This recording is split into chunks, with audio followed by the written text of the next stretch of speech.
Bom dia, né? Boa tarde, boa noite. A gente fala hoje um pouco sobre os vermes, mais especificamente sobre um grupo, né, uma classe chamada Plateumintos, que é um grupo de vermes que tem como característica ser achatado. Eles podem causar alguns tipos de doenças em seres humanos, então, além de falar sobre a classificação deles, a gente também vai falar sobre doenças que eles podem causar.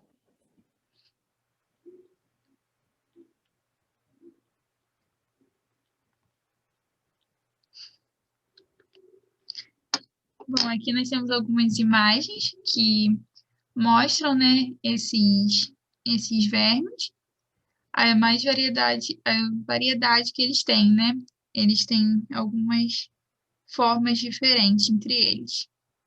Além da questão de formas, a gente também tem características que alguns deles, por terem vida livre, eles podem viver na água, eles podem viver na terra, ou dentro dos seres humanos, que são parasitas, e dentro de outros animais também. Tá. Aí aqui nós temos as 3 classes que os plateumintos apresentam, né? Que é os turbelários, os cestodes e o trematodes. Como a Mona já disse, né? A característica principal deles é que eles são vermes achatados, então eles têm um corpo bem fininho e eles podem ser de vida livre ou parasitas. Aí aqui nós temos a planária, a tênia e os esquistossomos. A planária pode ser de vida livre, a tênia e os esquistossomos são parasitas. Aí aqui nós temos algumas características, as principais novidades evolutivas, né, dessa espécie, que é o fato dela ter simetria bilateral, que é onde a gente pode partir, né, botar uma linha no meio dela, e ela vai ter a divisão certinho, os dois lados eles vão ser iguais. É o primeiro animal na cadeia evolutiva a apresentar essa característica, assim como eles são triblásticos. Pode falar, Mona? Eles apresentam os 3 folhetos embrionários, né? Quando a gente fala de novidade evolutiva, porque a gente vem no reino animal, a gente tem essa classificação desses animais, então eles são os primeiros animais simplórios, mais simples, nessa cadeia evolutiva que vão apresentar essas características, né? Como o fato de serem triblásticos. Eles vão apresentar os 3 folhetos embrionários, que é o mesoderma, endoderma e ectoderma. O principal no corpo deles, principalmente na planária, vai ser o mesoderma, que é o que vai ajudar muito nessa questão dela conseguir se reproduzir de maneira sexuada. Isso. E eles são acelomados, né? Então, eles ainda não possuem uma cavidade onde os órgãos ficam acoplados ali dentro. Eles não têm essa cavidade, então toda a estrutura deles fica no mesoderma. Isso. E aí o sistema excretor, que ele tem uma célula diferenciada chamada célula flama, que é através dessa célula que ele consegue captar os nutrientes, né? E ali dentro fazer todo o processo para fazer a excreção do que não é bom para o corpo dele. Então, ele vai excretar principalmente a amônia. Ele vai liberar essa substância que fica acumulada no corpo. É E o aqui, sistema mais desenvolvido neles, né? Eles são animais bem simples, como a maioria dos invertebrados. Eles não possuem sistema circulatório nem sistema respiratório. Essas funções elas são feitas por meio de difusão, célula por célula desse organismo, ele vai fazendo essa circulação, essa respiração, porque eles não têm um sistema específico para isso. isso. Aí aqui, né, eles possuem sistema digestivo, perdão, incompleto, que é onde eles não têm a boca e o ânus. Eles só vão apresentar a boca, que é pelo mesmo orifício que a comida entra, é por onde ela também vai sair. Então, a comida ela entra ali, ela faz todo, comida, né, os nutrientes que ele absorve, ele entra, faz todo o processo de digestão e ele sai pelo mesmo orifício. E alguma coisa a acrescentar, mano, sobre o sistema digestivo? Além disso, eles também são animais que possuem um sistema nervoso. Esse sistema nervoso vai ajudar muito eles na questão de divisão e de multiplicação das células. Eles também vão apresentar os ocilos, que são óleos chamados de óleos primitivos. Não são óleos verdadeiros, são pseudo-óleos, porque eles não conseguem enxergar com eles, mas eles são capazes de identificar sombras e luzes, que é o que ajuda eles na locomoção. Sim, né? Que já é uma grande característica evolutiva para fuga, né, de possíveis predadores. Então, se ele vê, né, uma sombra diferente, se ele consegue perceber que tem uma movimentação diferente, ele já consegue se locomover para longe do perigo. Essa característica é principal nas planárias. Sim.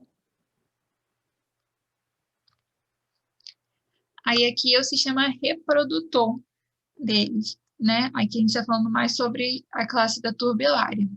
Então, como a Mona falou, ele possui um sistema nervoso, né? Então, em volta de todo o corpo dele, ele tem glândulos nervosos.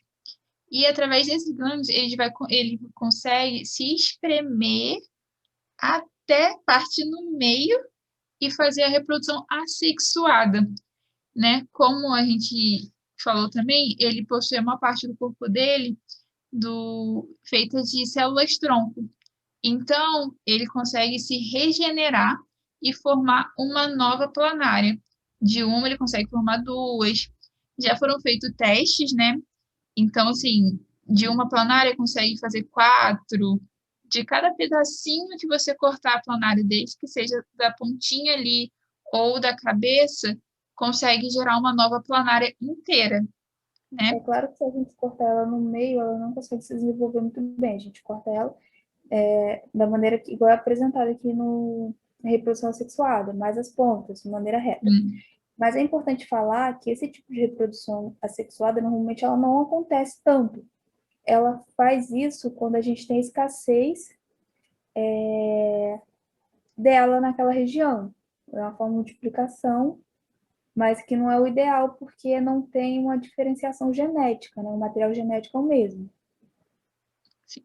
Já na reprodução sexuada, eles são seres monóicos, ou seja, eles possuem os dois sexos dentro de um só corpo. Mas mesmo assim, eles fazem, né, o acasalamento entre eles. Eles preferem fazer isso porque, como a Mona disse, para ter uma variação genética. Então, eles vão fazer ali, tá mostrando ali a postura do acasalamento deles. Ali eles trocam, né, o material e a fêmea, ela vai liberar um casulo. Aí dentro desse casulo, a planária vai se desenvolver até ela chegar no estágio onde ela sai desse casulo. E isso. Algo mais, Mona? Acho que só isso. Com relação à reprodução, só isso. Tá. Aí, falando ainda sobre as classes de plateumintos, nós temos a cestoda, que é a sua grande representante é a tênia, né? A gente mais conhece ela como a solitária. Ela é um parasita, que ele pode atingir até 8 metros de comprimento. Então, ele consegue se enrolar bem, bem enroladinho, né? E ficar bem compacto e ter quase 8 metros de comprimento dentro do organismo. A alimentação dele é feita por difusão, né? Então, ele não vai ter o sistema digestivo, igual a planária, e eles também são monóicos. Eles apresentam os dois sexos dentro de um só corpo. Normalmente, essa doença tênia, né? A tênia, ela fica fixada na parede do intestino e aí ela suga os nutrientes que passam pela circulação. Pelo próprio sangue que vai passando ali, ela vai roubando nutrientes daquele ser que ela está parasitando. Isso. E aí, ela causa principalmente duas doenças, né? A tenise e a cisticercose. Embolo, para falar muito ser junto. E aqui a gente está mostrando o ciclo de vida da tênia, né? Então, aqui a gente vai partir que o indivíduo humano, ele já tem uma solitária vivendo dentro do organismo dele. E aí, essa solitária, ela vai liberar os ovos. No que ela libera os ovos, quando o ser humano defeca, esses ovos eles vão junto com as fezes. E quando essas fezes elas são descartadas, digamos assim, de forma inapropriada, ela pode ficar ali, né, no solo. Às vezes a pessoa defeca perto da água, perto de uma plantação. Então esses ovos eles vão acabar indo para o que tiver ali perto. Então uma das coisas que acontecem é ela acabar indo para alimentos. Então aqui, né, a imagem está representando que esses ovos foram parar dentro de um morango. E o porco comeu esse morango infectado. Quando o porco come esse morango infectado com os ovos, esses ovinhos, eles têm a capacidade de se atrair pela musculatura do animal. Então, dentro do corpo do porco, ele vai procurar musculatura. E ali dentro da musculatura, ele vai evoluir. Ele vai deixar de ser um ovo para se tornar um cisticerco.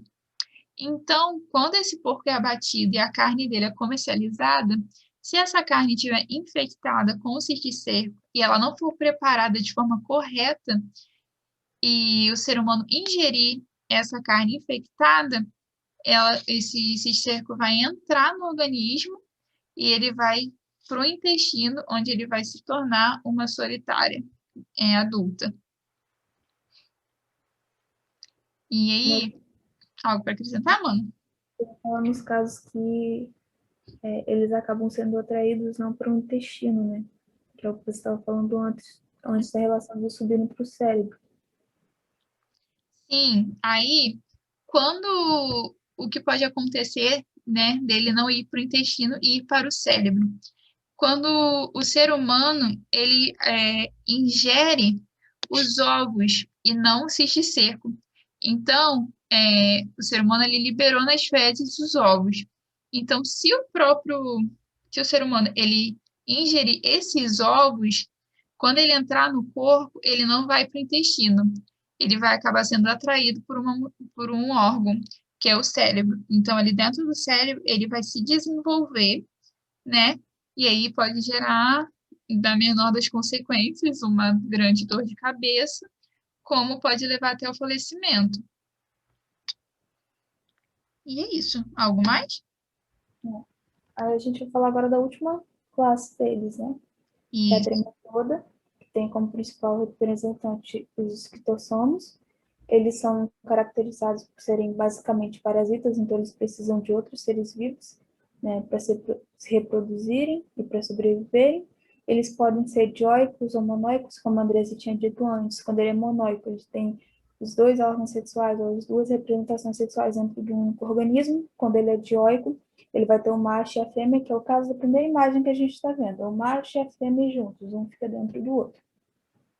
E eles vão ter essa característica diferente das outras classes, que eles vão ter ventosas de fixação. Aqui, Aí, pode falar. aqui a gente vai ter o ciclo da esquistossomose, que é uma doença causada por esse parasita, que ela vai ser caracterizada novamente por essa questão de má higiene, né? O indivíduo ele vai defecar numa região que tem, por exemplo, uma cachoeira, uma região próxima à água doce. Aí esses ovos eles vão se romper e eles vão penetrar em caramujos que são típicos desse tipo de região. Esses caramujos, dentro dele vai se desenvolver, esses ovos eles vão acabar se desenvolvendo, e aí nas fezes desses animais eles vão liberar as cercárias, que elas vão penetrar nos seres humanos que entram nessas lagoas, né? E nessas cachoeiras, aliás, desculpa, e vão entrar pela pele. Mas o que acontece? Quando a gente tem contato com esse tipo de ser, a gente normalmente tem coceira. E essa coceira é o que faz com que eles acabem entrando na corrente sanguínea. Eles vão entrar realmente na nossa pele através de coceiras que a gente vai ter. Então, a gente vai causar ruptura na pele e os ovos eles vão penetrar. Quando eles entrarem no nosso organismo, eles vão entrar na nossa corrente sanguínea, só que de lá eles vão migrar até o nosso fígado, que é onde eles vão se desenvolver como vermes adultos, né? E aí a gente continua com esse ciclo. A pessoa está contaminada, defeca num lugar que não é adequado, ou então o saneamento básico daquele lugar é um saneamento que não existe, as fezes ficam expostas e acabam contaminando outras pessoas.